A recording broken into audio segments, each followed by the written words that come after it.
Hey guys, welcome to my channel. My name is Amanda if you are new here. If you're not new, welcome back. Thank you for clicking on this video. As you can see by the title, it's going to be a Q&A. I asked you guys on Instagram and my YouTube community page to ask me some questions.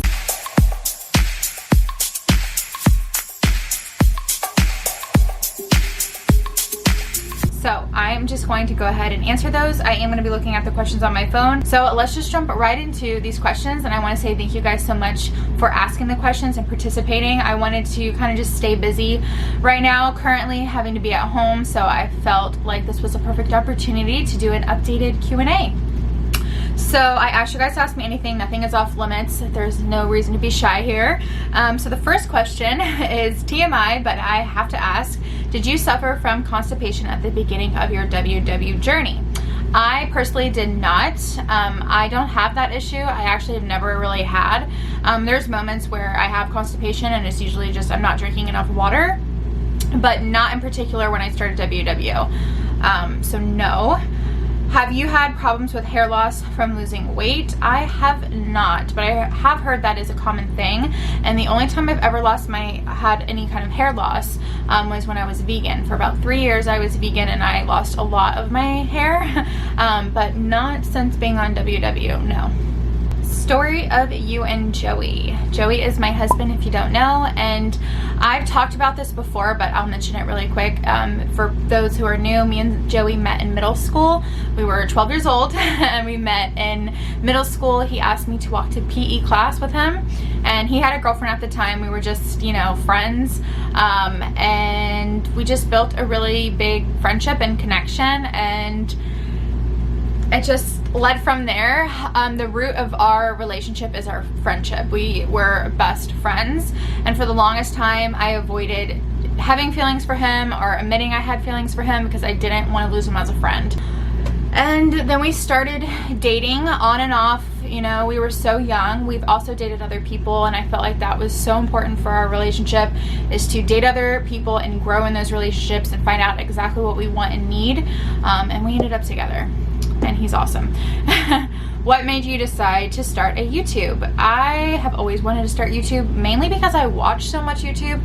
I find so much inspiration on YouTube, and some, you know, YouTubers out there have really helped with my perspective on health, fitness, life, motherhood, even though I'm not a mother, but just in general, just everything. Like, I find so much inspiration from YouTube, and I wanted to participate and be that and maybe be able to help someone else. And, you know, I'm so blessed for my channel and the community and for you guys, so thank you for being a part of it. What jobs have you done, and what is the hardest part about weight loss? The jobs I have done, I can remember being like 12 years old working at a rose shop.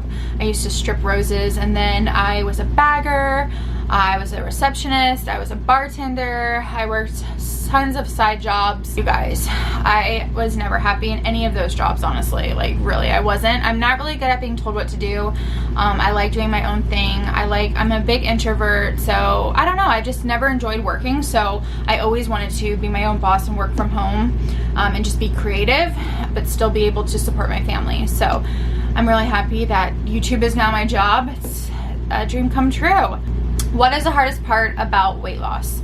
The hardest part, I would say, is the mental part of it. You know, learning to control your habits. For me, it's my bad habits with overeating and just like emotional eating, boredom. So trying to overcome that while trying to lose weight, it's a lot of mental work, and that's the biggest struggle. It's not really the food, it's not the tracking, it's not really working out either. None of that is as hard as just the mental blockage of it, and just like learning to have a healthy relationship with food and to fight the urge to overeat, because it's not so much I was an unhealthy eater. Honestly, I love fruits and vegetables. Like, you guys see all my salads. Like, I still used to eat that all the time, and when I was a vegan, I ate really healthy. I just ate so much food and so many portions that even if you're eating healthy, if you're eating 5 servings, it adds up, you know? So that's like the hardest part for sure, just the mental part of it, and trying to learn to not overeat and get rid of those bad habits and replace them with good ones. Do you use your weeklies or just have cheat days? I do use my weeklies. I don't always use my weeklies. You know, I really only try to use them if I really need them, mainly because I see a bigger loss at the end of the week if I don't use my weeklies.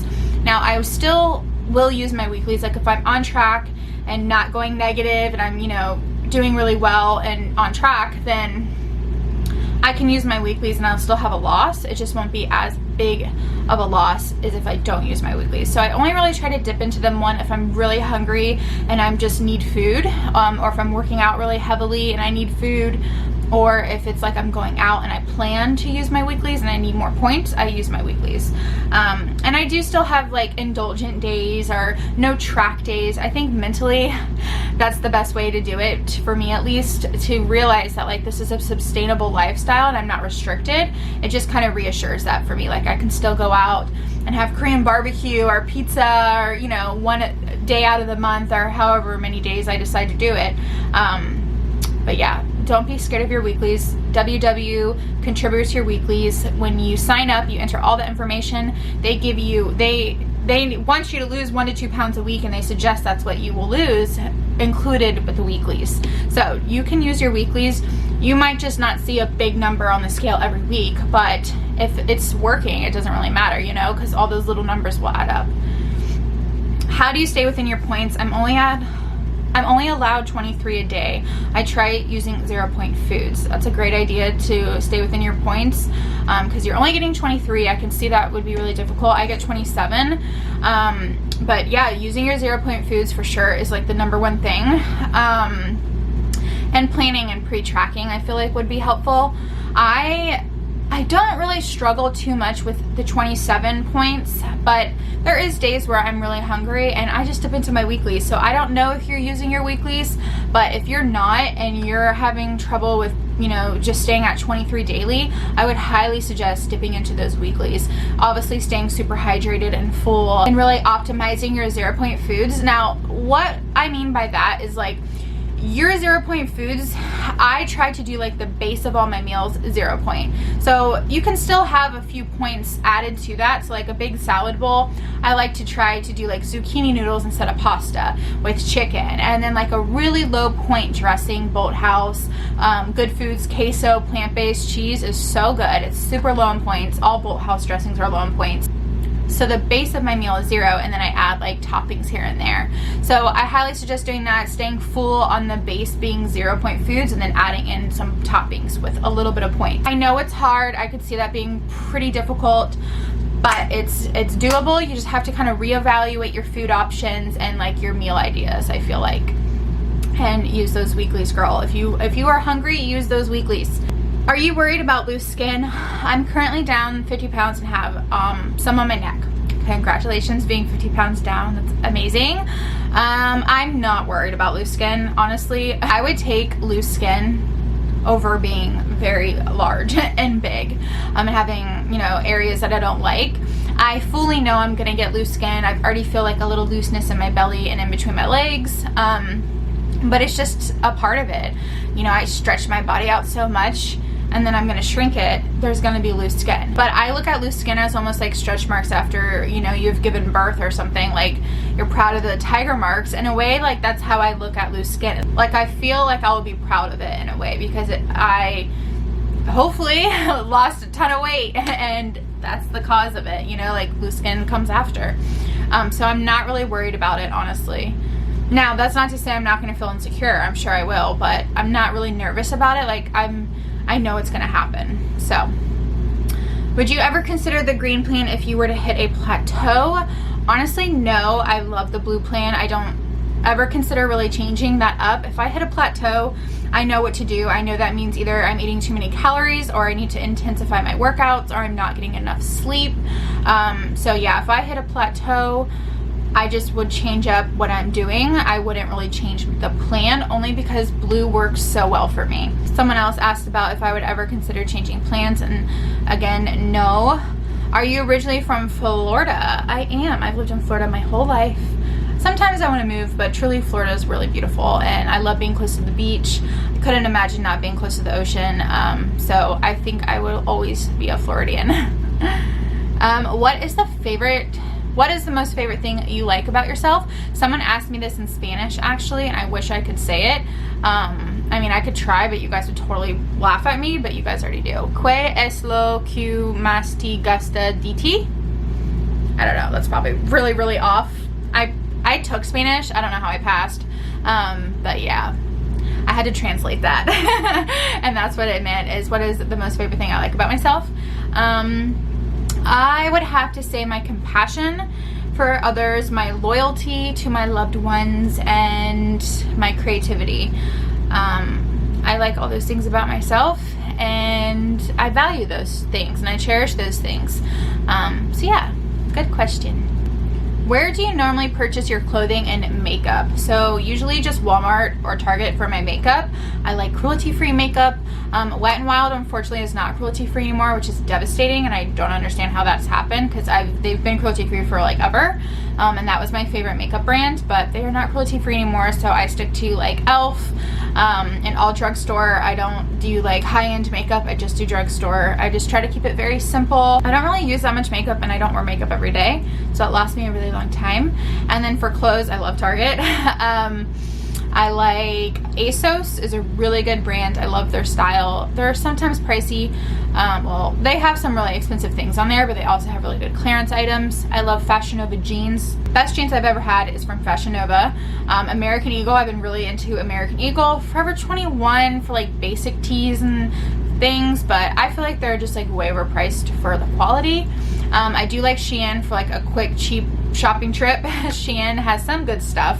You just have to read the reviews. Not that this was asked, but when I get out of plus size clothing, the #1 place I'm gonna go to right away is run into Billabong. I love Billabong clothing, but they don't carry plus size, unfortunately.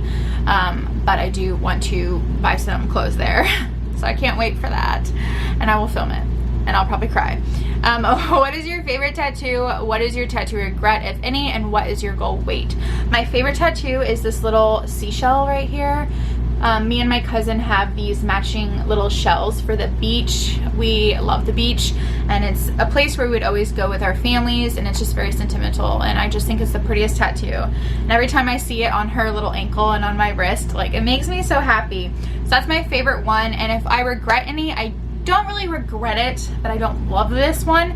It's on my chest right here. Yeah, I went through a really crazy phase. I am gonna get that covered up eventually. Once I lose weight, I kind of want to get that covered up, because I don't know exactly how much smaller my chest is gonna get, so I want the tattoo to kind of like match and be the correct size. So I'm gonna wait on that, but I am gonna get that covered up. I don't regret it, because it's my first one, you know.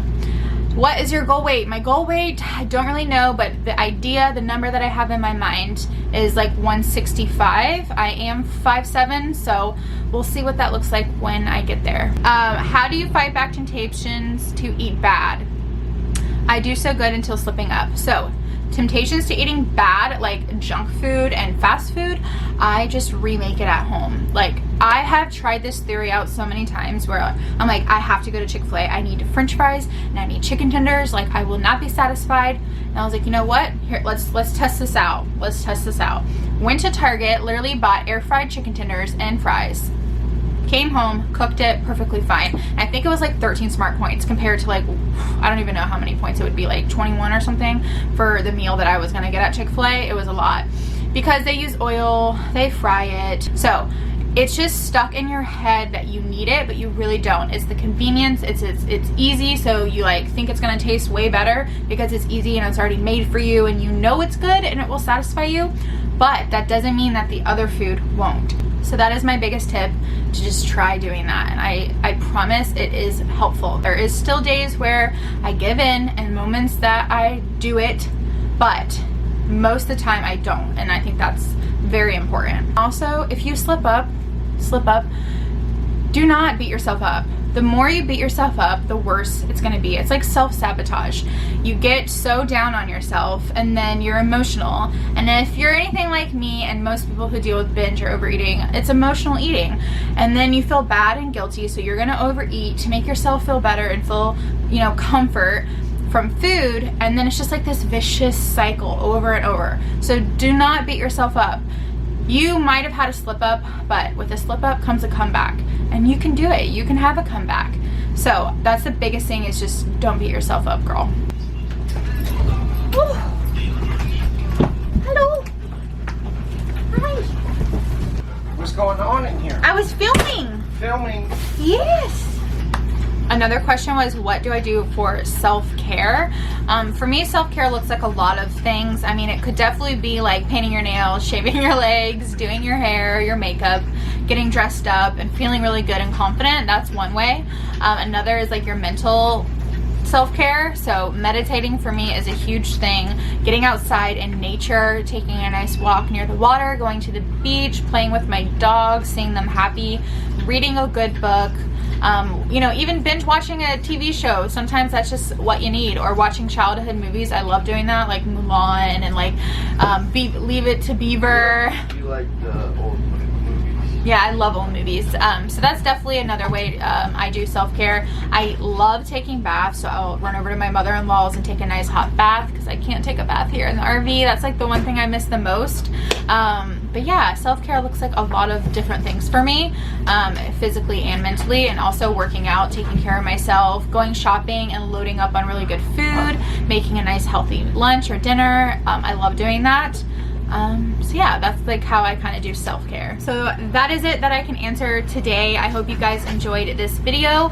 I will try to do this in another 5 to 6 months. I love doing Q&As and just answering you guys' questions. So thank you for asking. Thank you guys so much for watching. Please give this video a thumbs up. That just helps my channel grow and I really appreciate it. Subscribe if you're not. I would love to have you here, and I will see you guys in my next one. Bye guys.